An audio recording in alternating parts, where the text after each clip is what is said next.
Hola, buenas noches. Buenas.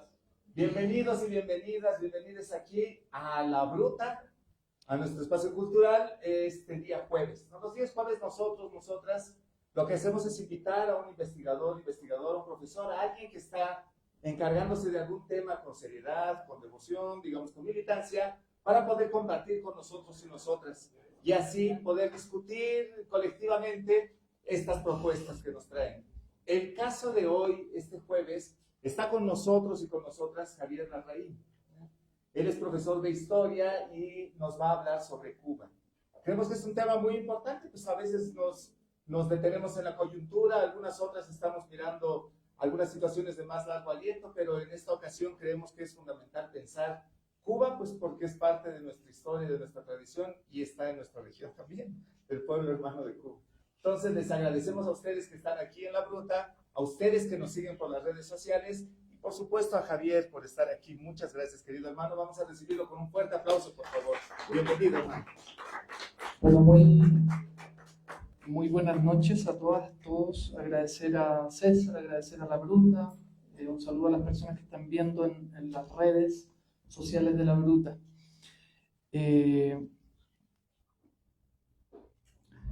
Bueno, yo quiero ser bastante breve en realidad el tema cubano, tocar solo 3 puntos y después, si es que hay alguna pregunta, atender eso, porque a veces no siempre las inquietudes de uno se corresponden, la verdad, con las inquietudes del resto de las personas, ¿no? Y suele estar en agenda el tema cubano. Y quiero partir con una frase de 1960 de Lester Mallory, vicesecretario de Estado encargado de asuntos interamericanos de los Estados Unidos. Dice: la mayoría de los cubanos apoyan a Castro. El único modo previsible de restarle apoyo interno es mediante el desencanto y la insatisfacción que surjan del malestar económico y las dificultades materiales. Hay que emplear rápidamente todos los medios posibles para debilitar la vida económica de Cuba. Una línea de acción que, siendo lo más habilidosa y discreta posible, logre los mayores avances en la privación a Cuba de dinero y suministros, para reducirle sus recursos financieros y los salarios reales, provocar hambre, desesperación y el derrocamiento del gobierno. Y aquí quiero ir a la definición de genocidio de la Convención para la Prevención y la Sanción del Delito de Genocidio de las Naciones Unidas. Define el genocidio como cualquiera de los actos siguientes perpetrados con la intención de destruir total o parcialmente a un grupo nacional, étnico, racial o religioso. Como tal, matar a miembros del grupo, causar daño físico o mental grave a miembros del grupo, someter deliberadamente al grupo a condiciones de existencia que hayan de acarrear su destrucción física total o parcial, imponer medidas destinadas a impedir los nacimientos dentro del grupo y finalmente trasladar forzosamente a niños de un grupo a otro grupo, ¿no? Por lo menos los 3 primeros puntos de la definición de genocidio por las Naciones Unidas tienen completa correspondencia con las palabras de Mallory, que en realidad son el antecedente directo del bloqueo económico que sufre Cuba hace 65 años. ¿Ya? Y quería partir con eso porque Cuba se declara socialista el año 61, es decir, las restricciones, las privaciones, el sofocamiento y, como decía la autoridad norteamericana, ¿no?, políticas que lleven al hambre y a la desesperación de esa población civil, vienen antes incluso de que la revolución cubana se declare socialista, ¿no?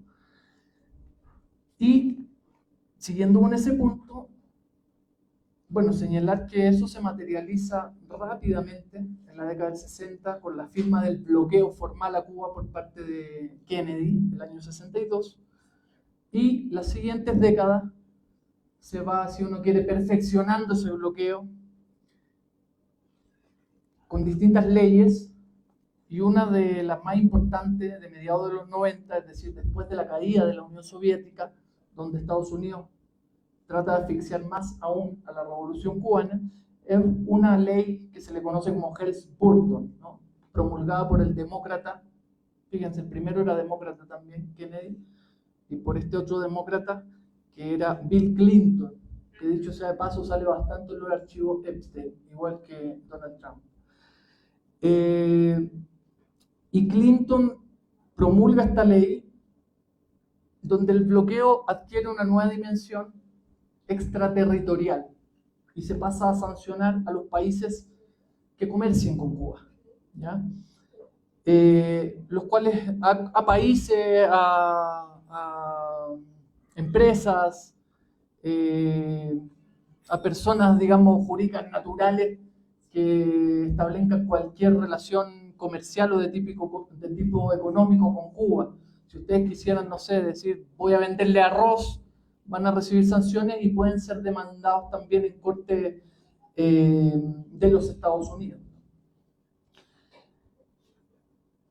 Y bueno, saltando y yendo quizás a una segunda parte que me interesaba abarcar, que es entrando ya en lo actual, ¿no? Tiene que ver con, además de toda esta presión, como les digo, de varias décadas, de perfeccionamiento de ese bloqueo,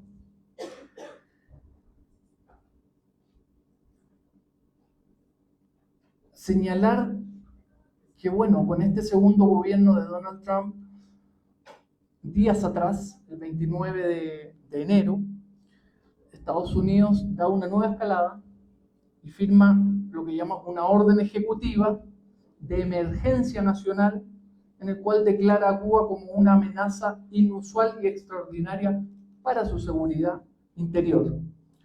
Los motivos dicen que Cuba alberga el terrorismo internacional y que es una isla que se presta para el empleo militar y de inteligencia de Rusia y China, ¿no? Por lo tanto se le ve como un enemigo extraordinario. Y en esta presión, una escala aún mayor, que se manifiesta en las presiones de los Estados Unidos a los países de este hemisferio y que se concreta, por ejemplo, en el retiro de las brigadas médicas de Cuba de varios países de la región. Por ejemplo, el día de hoy se retira Guatemala, terminó los convenios con Cuba y se tuvieron que retirar 400 médicos. Los convenios venían desde 1998. Honduras hace una semana retiró 170 médicos. Jamaica, que tenía convenios también desde mediados de los 90, la semana pasada también fue obligada a retirar las brigadas médicas con 277 médicos que también se tuvieron que retirar, ¿no? Sumado a eso, es decir, a cortar relaciones, seguro vieron tal vez la expulsión sin antecedentes, yo creo, en la historia diplomática del continente. Expulsaron a la delegación completa, embajador, a todos, desde el Ecuador. Están estas presiones de las brigadas médicas y paralelo a eso, expediciones de carácter terrorista que está llevando a cabo Estados Unidos en las últimas semanas en Cuba, que por supuesto la prensa occidental no las muestra así, ¿no? El 26 de febrero, por ejemplo, una lancha con chapa de Florida trató de internar armas al país, armas largas, armamento de guerra. Eran 10 personas las que iban a bordo, dispararon a los guardas frontera, que por lo general son conscriptos, son muchachos jóvenes, que tuvieron que repeler ese ataque en territorio marítimo cubano, y murieron 4 de la lancha y hay 6 detenidos. Ahora, la prensa occidental lo mostró, obviamente, el régimen comunista mata, ¿no?, a 4 personas de una lancha, pero la verdad que era una acción terrorista desde Miami, ¿no? Y a esto se le suma O sea, vamos configurando todo este tipo de presiones de la administración Trump. Se le suma el que haya incluido a Cuba en la lista de países patrocinadores del terrorismo. Formalmente, Estados Unidos tiene año a año, emite una lista y dice, este país es terrorista, este no lo es, este es amigo, este no. Aun cuando Cuba durante 30 años, año a año, ha sido respaldado por más de 190 países en las Naciones Unidas de apoyo al levantamiento del bloqueo. Pero bueno, Estados Unidos y Donald Trump lo han puesto en la lista de países patrocinadores del terrorismo, del cual lo había sacado Obama en el 2015, ¿ya? Y del cual Cuba ha firmado más de 19 convenios internacionales, es un país signatario, digamos, de todos los acuerdos internacionales contra el terrorismo, pero así todo fue puesto en esta lista. ¿Cuál es la importancia de esto? ¿Por qué lo nombro? Porque restringe las exportaciones del país, le impide acceder a cualquier sistema crediticio, a cualquier sistema bancario global, aumenta por supuesto el riesgo país, impide que todo tipo de ayuda humanitaria, ONG, lo que sea, pueda canalizarse. Y también algo bien importante, ¿no? Que impide, en su calidad de país terrorista, que no se pueda materializar ningún intercambio profesional o científico, ¿no? Arena, esta última, en la que Cuba es bastante destacada, sobre todo en algunos campos. Por ejemplo, en los tratamientos médicos del cáncer al pulmón y otros, ¿no? Entonces los profesores cubanos, la academia cubana, los científicos cubanos, que en el COVID, con conocimiento propio, desarrollaron 4 vacunas. O sea, veamos la magnitud, ninguno de nuestros países pudo producir eso. Y la ciencia cubana produjo 4 vacunas. Esos científicos, esas vacunas, todo ese sistema científico no puede estar en interacción con el resto de los países por estar incluido en Cuba en la lista de países patrocinadores del terrorismo. Y cuando yo le hablaba de esta frase, cuando hago esta suma y esta evolución,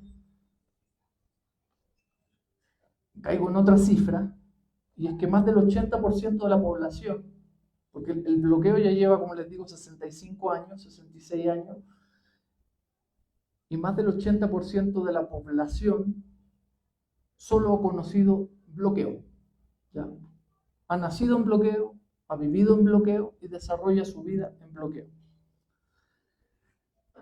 Y aquí caigo en el hoy, que en realidad son las noticias, ¿no? Si ustedes se ponen a ver, entren al medio que quieran, BBC, Mundo, en fin, cualquier portal, Infobae, cualquier cosa de internet, van a hablar de las deterioradas condiciones materiales de Cuba, ¿no? Que está viviendo una crisis sistémica, profunda, producto de todo este paquete que ha impuesto Donald Trump, combinado, como les digo, con acciones terroristas, y que tiene un propósito, y bueno, él lo ha dicho, ¿no?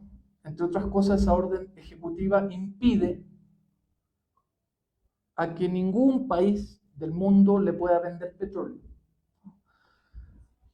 ¿Por qué esto es importante? Porque la matriz energética de Cuba es una islita muy pequeña, ¿ya? Para que comprendan, Cuba cabe en La Paz, ¿ya? Tiene apenas 100.000 kilómetros cuadrados, es decir, cabe 10 veces en Bolivia, 10, 11 veces. Y Cuba cabe en La Paz. Y no tiene, como todas las islitas del Caribe, porque Cuba es la mayor de las Antillas, pero como la mayoría de las islas del Caribe no tiene grandes ríos, podrán imaginar, producto de su geografía, por lo tanto no puedes tener energía hidroeléctrica u otras formas, ¿no? Están recién transitando energías renovables de tipo fotovoltaico, y eso llega más o menos a cubrir un 11, un 15% de la matriz energética a representar en realidad. Cuba produce petróleo en su costa norte, entre La Habana y una región que se llama Matanzas, pero también es un petróleo pesado, no de muy buena calidad, que lo tienen que mezclar con otro petróleo, pero bueno, alcanza a abastecer casi un 30% de su energía, de lo que necesita, ¿no?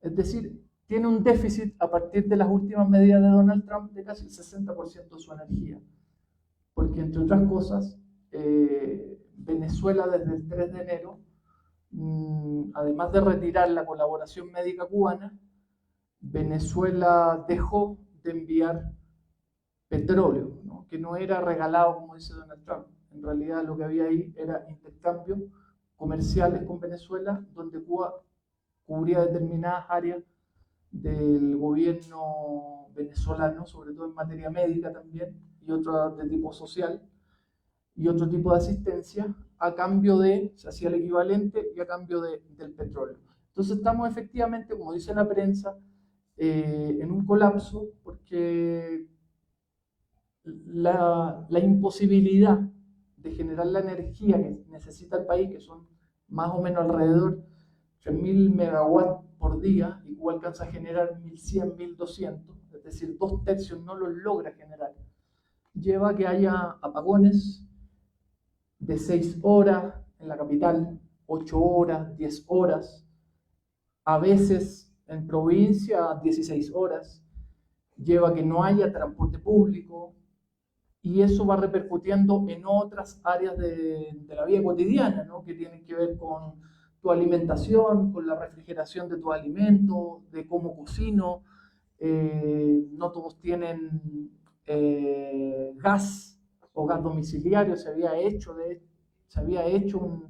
un tránsito hacia la cocina eléctrica justamente, y ahora se imposibilita poder tus alimentos, digamos, cocinarlos, producto de los cortes de luz.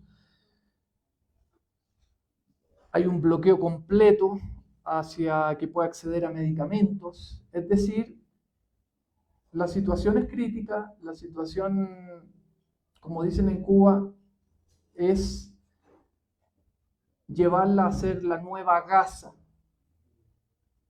¿no? Y al genocidio, por eso partía con esa frase, como lo define Naciones Unidas, crear un genocidio y tratar de rendir por hambre y rendir a la población civil, ¿no? Que es una población más o menos de 9 millones, ¿no? Y con el peligro ahora latente, además de que Donald Trump se puede aventurar, y lo ha dicho, o sea, no es una especulación, a una invasión militar, ¿no? Que si se ha detenido hasta el minuto, ha sido quizás por el empantanamiento que tienen en Irán, donde, bueno, solo Donald Trump ha dicho que ha finalizado la guerra de Irán, pero los hechos demuestran exactamente lo contrario. Hasta hace pocas horas atrás, los iraníes incluso le quemaron un tanquero petrolero en el estrecho de Hormuz, que muy le hace honor a su nombre. Son apenas 33 kilómetros. Eso mide el estrecho de Hormuz. Entonces no puede Estados Unidos ni siquiera escoltar, ¿no? a sus petroleros, porque más o menos tiene ahí al famoso Gerald Ford, que es el portaaviones más grande del mundo, que por protocolo tiene que tener más o menos 3.500 marines a bordo, ¿no? Es decir, que si se arriesgan a entrar por ahí, uno o dos cohetazos matan a 3.500 personas en cuestión de 5 segundos, ¿no? O 10 segundos o un minuto. Entonces, por una serie de elementos, digamos, le está costando el tema iraní. Y eso le da un respirito, un poquito a Cuba, ¿no? Es decir, que tenga que concentrar sus fuerzas en otro lado. Pero básicamente esa es la situación que se vive. Me pidió César que transmitiera, digamos, un poquito. Yo vengo llegando hace un par de días de allá, las líneas aéreas. O sea, se empieza a generar un ambiente bélico, lamentablemente. Las líneas aéreas, producto de las presiones de Estados Unidos, empiezan a dejar de volar a Cuba. las afectaciones energéticas, por supuesto que repercuten en el turismo, que es una entrada de divisas importante para el país. Cuba llegó a tener en los tiempos de mayor acercamiento con Estados Unidos, que fue con Obama, llegó a tener casi 6 millones de turistas. El año pasado apenas 1.8 millones y este año por supuesto que eso va a la baja, ¿no? Es decir, es quitarle todo tipo de fuente de ingreso, todo tipo de relacionamiento con el resto de los países, cercarla y por supuesto también ir desprestigiándola poco a poco. Acabamos de tener el fin de semana una cumbre en Miami donde se creó el escudo americano, que le llamaron, donde participó dentro de ellos el presidente Rodrigo Paz, Milei, Bukele, el recién posesionado presidente chileno José Antonio Kast, y uno de los puntos fue, ellos le llaman, comillas, solucionar el tema cubano, ¿no? Que se entiende que puede ser una gran alianza que quizás aventure una incursión militar. Y bueno, lo dejo ahí. Yo sé que siempre Cuba despierta muchas dudas, despierta muchas inquietudes, y quien quiera preguntar algo, ya hay una mano levantada con gusto, si se puede responder. Muchas gracias, querido Javier. Vamos a darle un aplauso, por favor, a Javier por compartir igual todo lo que ha estudiado, pero también la experiencia reciente que tiene allá, ¿no? Ahora pues tenemos la palabra nosotros, nosotras. Si alguien tiene alguna pregunta, alguna consulta, alguna observación, comentario, por favor levante la mano y yo me acerco a ustedes y les doy el micrófono. Adelante, hermanita. Hola, me llamo Roberta, soy de Brasil, fui a Cuba 2 veces. Soy enamorada de la historia de Cuba, del socialismo. Estuvimos ahí en 2 años, la situación era muy mala. Te pregunto, ¿cómo está? Sentimos que la gente también estaba era muy dolorido, ¿no? La situación más difícil. Nosotros en Brasil siempre peleando mucho, pensando, ¿va a haber un cambio o no? ¿Y cómo está la gente ahora? ¿Cómo están los jóvenes y la gente? ¿Qué piensa que va a pasar a Cuba? ¿O están preparados para una lucha? ¿Cómo está la población? A ver, los jóvenes, hay que partir porque el año pasado fue el año migratorio más grande de la historia del país, ¿no? Es decir, muchos jóvenes están migrando. El sentir de la gente, hay cansancio, hay temor, hay incertidumbre, no se sabe si lo que se está viviendo es el fondo o si está comenzando el fondo. Hay miedo de que despertarse como los venezolanos un día y Donald Trump lanzándote bombas, porque estamos hablando de una persona que no respeta el derecho internacional, no respeta absolutamente nada, que no tiene que, de hecho, en los días que yo estuve allá, paró un portaaviones nuclear frente a las costas de Cuba, ¿no? Y te queda mirarlo y rogar porque no aprieten un botón. Entonces existe eso. Creo que en un tema anímico de apoyo a la revolución, podríamos decir, o por último a la nación, fue la muerte de los 32 cubanos en Venezuela, ¿no? Que prestaban ayuda al dispositivo de seguridad de Nicolás Maduro, y que ya se conocen bastantes detalles, donde muchos de ellos, bueno, algunos murieron en el bombardeo, otros luchando contra las Delta Force, algunos se quedaron sin municiones y fueron ejecutados por los norteamericanos, algunos decapitados. Entonces hay conciencia, porque la historia de Cuba ha sido esa, hay conciencia de que en el caso cubano no va a ser una operación quirúrgica, ¿no? Aquí hay un odio, como decía Fidel Castro, somos un pueblo despreciado y despreciable para ellos, y si nos pudieran extinguir, con gusto lo hacen. Y hay conciencia de eso, de que se está en un momento muy complejo, en el cual se está jugando la existencia de la nación. ya no de la revolución. O sea, hay gente que puede no apoyar la revolución, pero tampoco quieres que te bombardeen. Pues en definitiva, tienes hijos, tienes hermanos, tienes familia. Y creer, digamos, que las bombas van a ser, acabamos de ver en Irán una bomba contra una escuela de niñas donde mataron más de 170 niños. El pueblo cubano en general, ustedes han estado bastante informados en ese tipo, en las noticias, ¿no? Entonces sabe que una incursión imperialista no... Lo único que hay es tragedia, ¿no? No hay nada positivo de ello. Entonces yo creo que se están cruzando todo ese tipo de sentimientos. También a veces en cuanto al cotidiano, uno percibe que a veces hay un descontento con el gobierno, con que no se solucionan determinados temas prácticos, y en esta coyuntura en particular lleva a que las personas se refuercen, digamos, se guarezcan y refuercen sus redes de apoyo, sus redes familiares, sus redes de amigos, para llevar el tema alimentario, que es crítico, cómo está la situación alimentaria, para llevar a cabo, como te digo, cómo sobrevivo en medio de corte de luz, en medio de falta de transporte, en medio de se suspendieron las clases. Entonces los estudiantes porque no pueden acudir a los centros de estudio. Entonces creo que confluye de todo. Hay gente que protesta y ha salido con cacerolas, hay quienes piden que el gobierno negocie, hay quienes no. Como todo país hay opiniones encontradas, hay quienes dicen que pueden negociar con los gringos.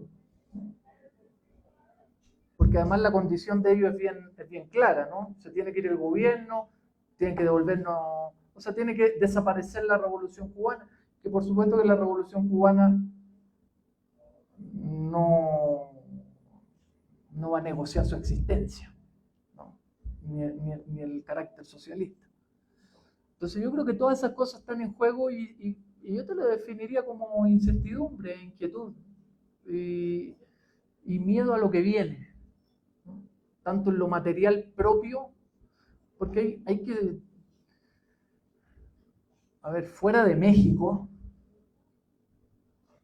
que en realidad el único país que está ayudando a Cuba y hace caso omiso de la amenaza de Donald Trump,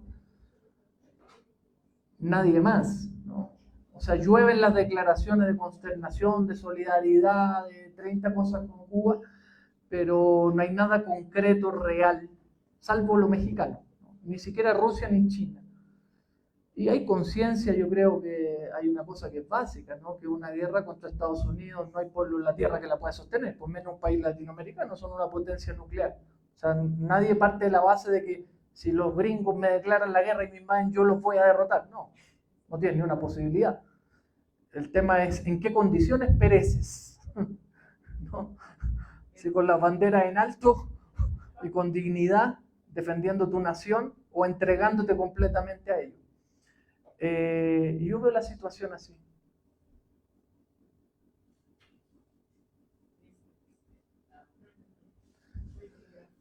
Gracias. Tenemos unas preguntas más aquí, querido. ¿Cómo estás? Buenas noches. Buenas noches. A ver, bueno, una pregunta así bien capciosa quizás para mí, ¿no? Todo ese contexto que has mostrado de Cuba, ¿no? Cómo se vive la revolución y cómo tú también lo has vivido. ¿Qué relación le darías aquí al contexto boliviano que tenemos nosotros? ¿Qué relación tendría con el contexto boliviano, con el que estamos ahora viviendo? Tal vez, no sé, nos podrías dar como arrojar algunas ideas, ¿no? Porque no va a ser, yo pienso, no va a ser igual, obviamente, ¿no? Porque son distintos contextos, pero ¿qué relación van a tener lo que tú acabas de mencionar con el contexto boliviano? Ya, bueno, Bolivia desde el año pasado pasó a formar parte de los gobiernos de derecha de la región, y no es casual que Eduardo Paz esté ¿cómo se llama? Eduardo Paz es un profesor. Eduardo Paz es un gran profesor. Rodrigo Paz haya estado en la cumbre de Miami, ¿no? Y no me sorprendería que Rodrigo Paz siga los pasos de Ecuador y expulse a los diplomáticos cubanos y rompa relaciones con Cuba. Yo creo que va a caminar por ahí. O sea, lo que se está tejiendo en este minuto en América Latina es una internacional del terror y quedó bastante clara, ¿no? Donde los aparatos de inteligencia empiezan nuevamente a funcionar de forma coordinada entre los países, con un objetivo de exterminio hacia el adversario que varía según país. El adversario, en general, el denominador común de estos gobiernos de derecha los adversarios son las mujeres, los homosexuales, la gente izquierda, la gente iba variando según país, según matiz, ¿no? Pero las diversidades sexuales, pero estamos en una oleada ultraconservadora de la cual Bolivia es parte. Entonces, por lo menos el gobierno, ¿no? Y yo creo que ese va a ser el contexto y las relaciones se van a ir deteriorando cada vez más, que ya están casi nulas, y probablemente más y más, ¿no? Ojalá que dentro de la sociedad boliviana hubiera una expresión de disconformidad. Después de todo, Cuba contribuyó al sistema de salud de este país durante 14 años de forma bastante desinteresada.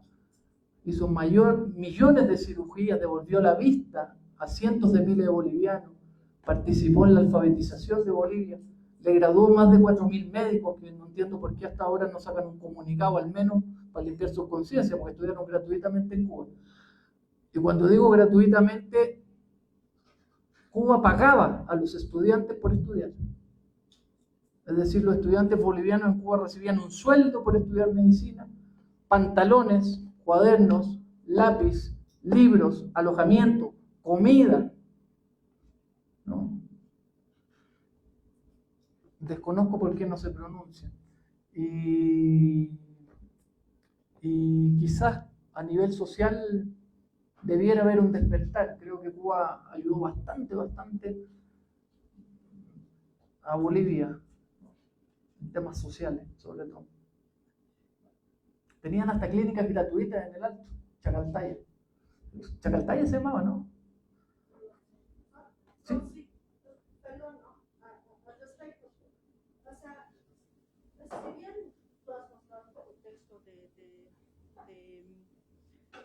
no sé si de empoderamiento, de lucha de Cuba, ¿no? Hacia un gobierno que estaba viviendo. Entonces, lo que dices, lo pasado de Cuba. Mira, yo hice una experiencia clara cuando fui a los hospitales que tú acabas de mencionar. Tengo este diagnóstico. No podemos. Lo único que hacían ellos eran operaciones de catarata. Entonces, es una población tan reducida porque empiezas a discriminar las poblaciones solo de catarata. Pero no podemos decir que ha devuelto la vista a todos.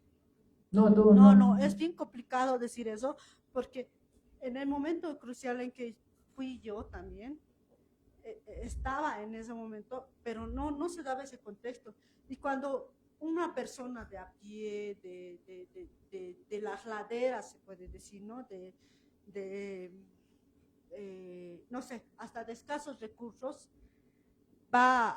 fue a consultar a los médicos cubanos. Los médicos cubanos sentían sus limitaciones, ¿no? Pero a lo que yo me refería era esta relación de Cuba en el contexto que ha vivido histórico, en esta revolución con el contexto boliviano que ahora estamos viviendo. ¿Qué relación podemos nosotros rescatar? Porque si bien ahora nosotros estamos en esta charla, en esta conversación, ¿no? Tiene un objetivo, no es solo hablar de Cuba. El objetivo es contextualizarlo a Bolivia, contextualizarlo a nuestra población. ¿Ve? Y nosotros tenemos que pensar, decir, si bien ahorita, sí, este gobierno es un objetivo, ¿no? Un gobierno pollo, ¿ve? Pero nosotros decimos, en contexto de Cuba, no vamos a llegar a esto, vamos a llegar a esto. La población boliviana, si bien está dispuesta a hacer este ejemplo que ha hecho Cuba o no. Yo creo que Creo que son desarrollos de cada nación, cada país tiene sus propios desarrollos, sus propias opciones. Bolivia acaba de optar democráticamente en la urna por un gobierno de derecha. Creerá la población que eso le va a solucionar los problemas. Y es muy cierto lo que dijiste, efectivamente los hospitales y las brigadas médicas cubanas atendían algunos diagnósticos porque no eran el Ministerio de Salud de Bolivia, la verdad, eran brigadas de cooperación. Y no podían sustituir, digamos, las responsabilidades del Estado boliviano, porque tampoco es competencia de las brigadas médicas cubanas sustituir los sistemas médicos, tienden a complementar ciertos déficits de algunos países que lo llaman, digamos. Bueno, Javi, dos preguntitas muy concretas, una volviendo a la primera, sobre ya la dinámica de la política interna. Bueno, hace un tiempo había, por ejemplo, movimientos universitarios que no eran contra la revolución, pero eran como una dinámica de cambio al interior de la revolución bastante crítica. ¿Qué ha pasado con esas dinámicas en este nuevo contexto de una creciente agresión, digamos? ¿Hay una especie de aplacamiento? ¿Cuáles son estas posiciones y en la dinámica interna? Y la otra pregunta ya, ¿qué escenarios tú has visto que se están proyectando en términos de política exterior? Porque bien lo has dicho, han quedado solos, básicamente es México, pero hacia otras regiones, o sea, ya en términos concretos, pragmáticos, ¿qué escenarios se están previendo más allá de la catástrofe, digamos? ¿Qué alternativas de negociación, no digo con Estados Unidos, sino con otros bloques, etcétera, tienen previstos? No sé, o sea, o es tanta la incertidumbre que ahorita están, porque bueno, Cuba igual ha tenido una visión de política exterior muy creativa también, ¿no? A lo largo de su historia, entonces no sé en qué andan por ahí. No, parto por la segunda. Bueno, el canciller lleva más de un mes justamente recorriendo, y hoy día estuvo con Lavrov, con el canciller ruso, ¿no? Y está viendo con países amigos de otros continentes las posibilidades desde acceder a petróleo, de que estos países se arriesguen a romper ese bloqueo que tiene Donald Trump sobre la isla, y están tratando, pero estamos en un mundo donde paradójicamente ayer el Consejo de Seguridad de Naciones Unidas sancionó a Irán. Sancionó a Irán por defenderse. No menciona en la declaración el ataque de Israel y el ataque de Estados Unidos. Dice, Irán debe cesar inmediatamente su hostilidad en la región. Entonces, ese es el mundo en que estamos, ¿no? Y la sanción de ayer, porque el Consejo de Seguridad, tú sabes que los países tienen veto, las 5 grandes potencias. China y Rusia no vetaron. No vetaron ayer. Se sancionó a Irán con la abstención de China y Rusia. Lo vimos en Palestina. Ni China, ni Rusia, ni el BRICS, nadie se metió en Palestina. Nadie. Entonces, ese es el crudo mundo de hoy.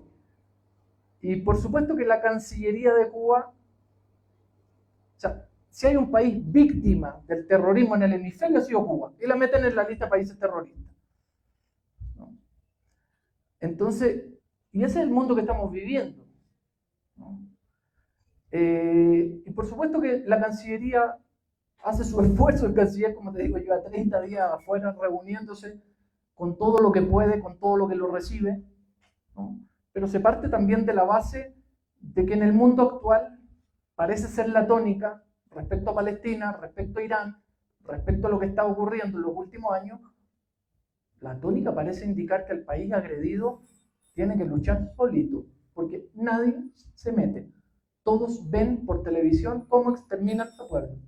Nadie se metió por Palestina, nadie se metió por Irán, y Cuba no cree que va a ser la excepción, ¿no? Por supuesto, el tema es evitar la guerra, y ahí sí la diplomacia cubana se trata de desplegar, y Estados Unidos lo entiende así, por eso lo expulsa de Ecuador, por eso hace esa cumbre para empezar. Yo creo que los van a expulsar de aquí, seguro de Chile, y va a empezar una oleada para aislarlo como en los años 60 cuando lo expulsaron de la OEA, para dejarlo cada vez más aislado, ¿no? Pero ese es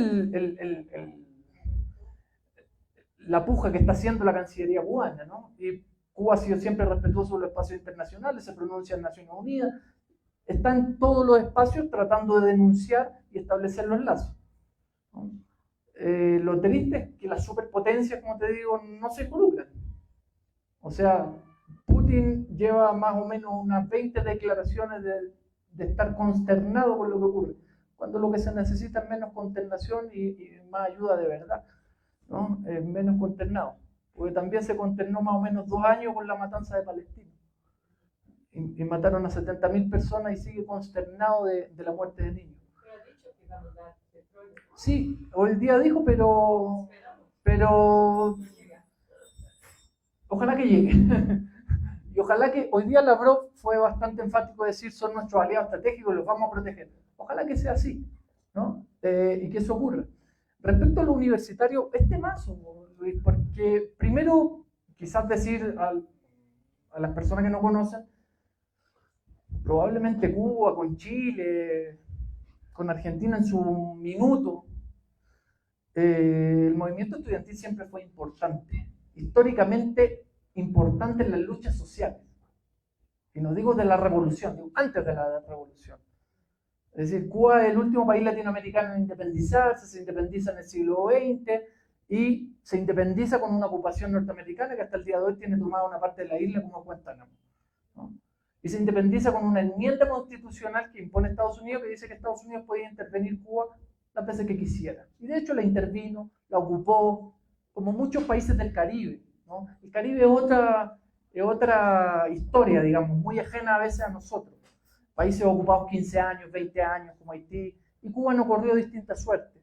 Y cuando fue, entre comillas, libre, que los cubanos le llaman semicolonia, la república mediatizada, o la semicolonia republicana burguesa, le llaman, en realidad los servicios, las tierras, del azúcar, todo era capital norteamericano.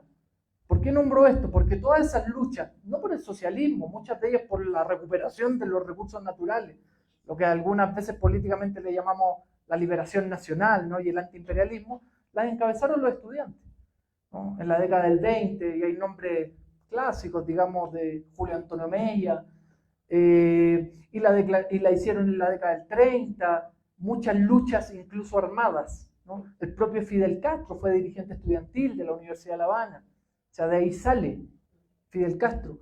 Y uno de los motores de la protesta social en Cuba siempre fueron los universitarios, y con los procesos socialistas se vive siempre una paradoja, ¿no? Que es como el gobierno de los trabajadores, hay una central de trabajadores, pero ¿para qué van a protestar si son gobierno? Cuando efectivamente tienen contradicciones materiales igual, ¿no? Y contradicciones salariales y una serie de cosas. Y lo mismo sucede en el ámbito estudiantil, ¿no?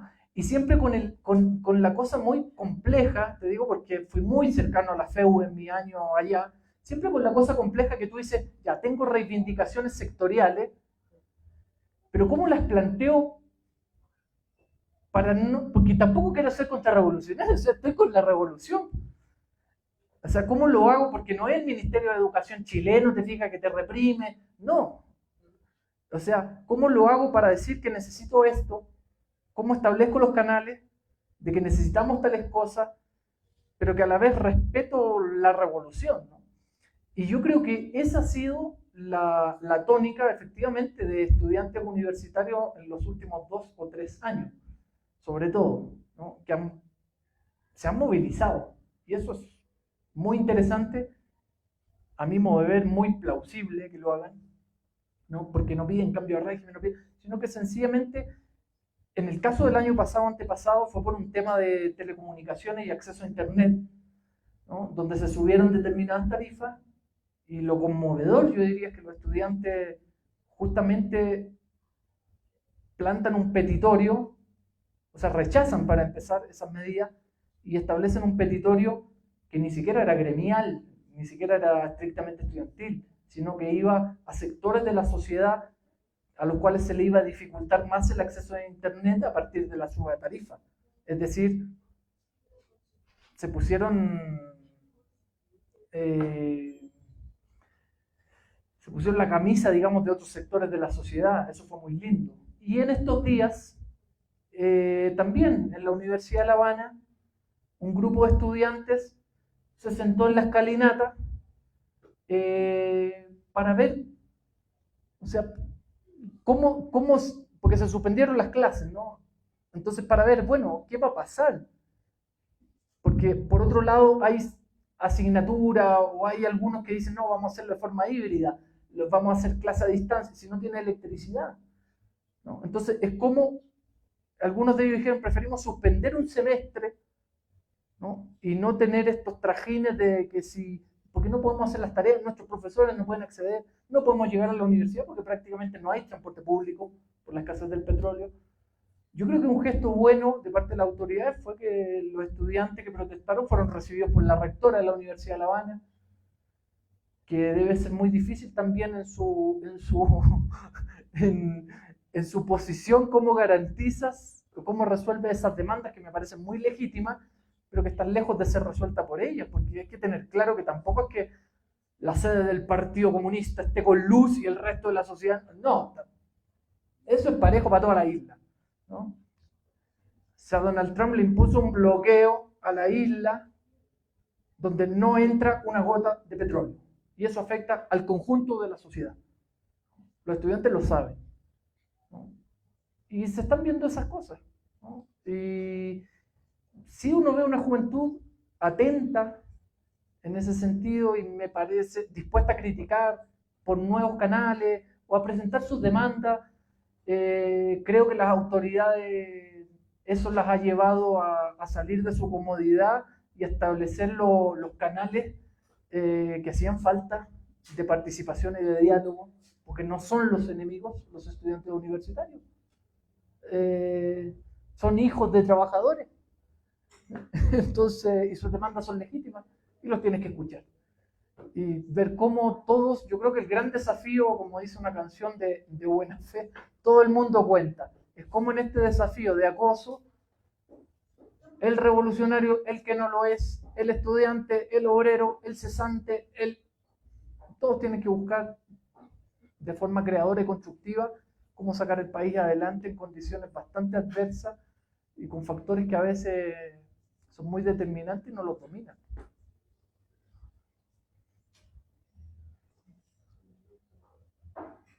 Yo solo decir algo, en este momento, esta ola de derecho, ¿no?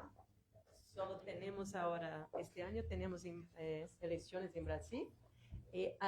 Hoy o ayer, un representante de Trump fue a Brasil para hablar con Bolsonaro en la prisión. Y le concedieron la posibilidad. Me pregunta, ¿qué un representante de Trump va a hablar con un presidiario? ¿No? Ya están haciendo se organizando muy bien. El hijo de Bolsonaro está en la segunda posición, así con Lula. Sería la catástrofe final junto con Colombia. Solo nos resta los dos para salvar un poco nosotros de la tragedia total. Pues miramos bien lo que pasa este año, ¿no? Las elecciones, también en Perú, ¿no? Tiene una elección que ya está también. Pero Brasil y Colombia, claro. Sí, Brasil y Colombia son los países que en Brasil estamos muy preocupados, mirando bien de cerca, nosotros todos preparados para luchar por, al menos, ¿no? Que no vaya todo para abajo, juntos, pero miramos lo que va a pasar. Ya están ahí los amiguitos de Trump, ya están hablando todos. Ahí sí.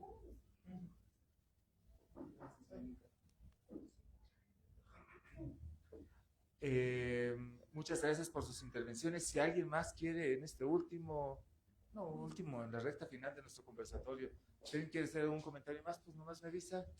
Estoy buscando personajes. Sí.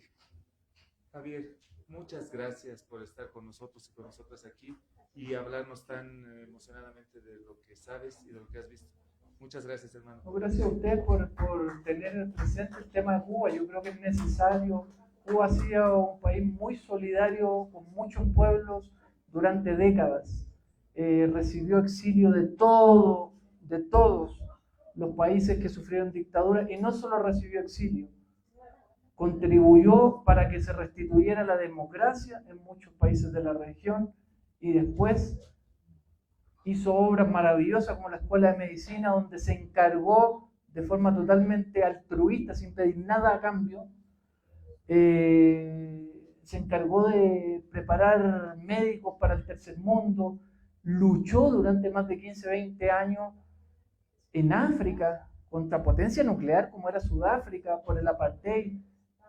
O sea, 15 años defendiendo a Angola, a Guinea-Bissau, a Mozambique, luchando en definitiva por las libertades humanas, por un mundo más justo. Y creo que es momento de que el mundo esté a la altura de lo que hizo la Revolución Cubana por el resto de los pueblos y por la humanidad. Yo creo que sería un retroceso enorme para la civilización la caída de la Revolución Cubana, con todos los defectos que pueda tener, como creo que no fue un avance para la humanidad la desaparición de la Unión Soviética y la caída de los socialismos, ¿no? Con todos los errores, con todo lo que se le pueda criticar, no son para nada sistemas perfectos. Cuba tiene 37.000 errores. El problema es a qué la invitan, ¿no? Porque un amigo antes de ayer me decía, es que tiene que abrirse a qué, tiene que negociar qué. Ser una colonia caribeña como Haití, digamos. O sea, ¿a qué te están invitando? ¿No? ¿Y quién te invita? Entonces, porque claramente nos están invitando a hacer el capitalismo desarrollado, ¿no? Y el que lo crea está medio confundido. Entonces yo creo que eso, y creo que quedan en el deber, y agradezco mucho el espacio a quienes vinieron, ¿no? Porque no se trata aquí ya de si apoyas el comunismo, no apoyas, para empezar se trata del apoyo a la vida, o sea, no es justo que maten palestinos, no es justo que maten iraní, podemos no estar de acuerdo con una teocracia, pero tampoco es justo que exterminen a una nación de la faz de la tierra, y menos, y ahí somos mucho más cercanos, a que un día en un arranque de locura de este magnate pedófilo le dé por arrasar a una isla que